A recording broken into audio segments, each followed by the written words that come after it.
नमस्कार, मैं हूं आपके साथ अभिषेक पुंडीर। जब आप कमजोर होते हैं तो हमला चारों तरफ से होता है और आपकी शक्ति कम होने पर हर जगह से लोग आंखें भी दिखाने लगते हैं। ठीक वैसे ही तीसरे कार्यकाल में मोदी के साथ हो रहा है। एक समय था जब किसी सहयोगी की चूं तक नहीं निकलती थी, लेकिन मोदी के कमजोर होते ही सभी सहयोगी हमला करने लगे हैं। उसी कड़ी में आरक्षण को लेकर योगी और अनुप्रिया पटेल अब भिड़ गए हैं। क्या है पूरा मामला, इस रिपोर्ट में देखिए।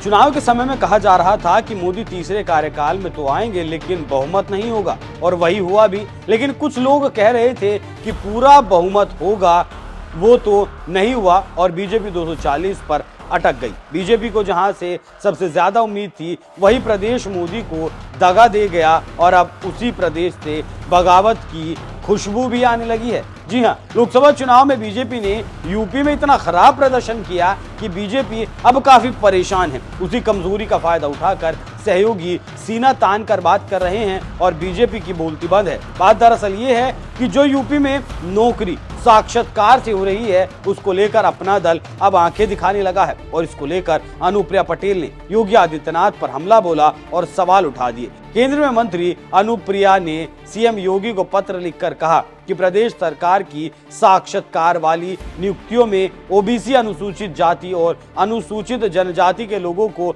जगह दी जाए, क्योंकि तब उनका इंटरव्यू होता है तो उनको छांट दिया जाता है, फिर बाद में इस पद को अनारक्षित घोषित कर दिया जाता है और दूसरे को फायदा दे दिया जाता है। बस इसी बात से बीजेपी और अपना दल में ठन गई और राजनीतिक गलियारे में काफी कानाफूसी होने लगी। कहा जाने लगा कि ये सब बीजेपी के कमजोर होने के बाद कहा जा रहा है, लेकिन अब कहा जा रहा है कि सहयोगी भी अपनी बात रख रहे हैं। इससे समझा जा सकता है कि कैसे पिछले 10 साल और अब आगे के 5 साल कैसे रहने वाले हैं।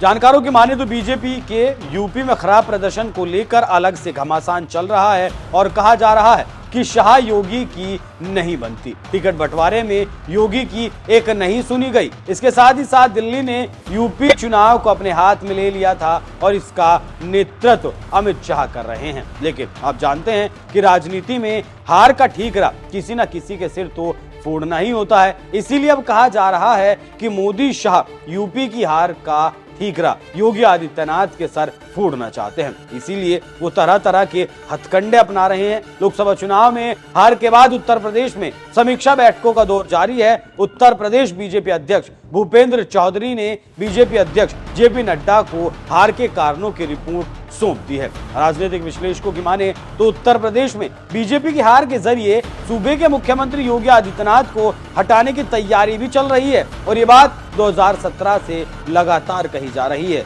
और ये सही भी है। देश के सभी विश्लेषक इस बात पर हमेशा सहमत रहे कि योगी को मोदी शाह कभी भी अकेले नहीं छोड़ना चाहते और 2017 से ही वो अंकुश लगाकर रखे हुए हैं, वो भी किसी तरह हो। जैसे सभी प्रमुख सचिव दिल्ली से मोदी शाह के खास भेजे गए। इसके साथ ही साथ बीजेपी के सभी पदाधिकारी यूपी में मोदी शाह के खास बनाए जाते हैं ताकि योगी को कमांड में रखा जा सके।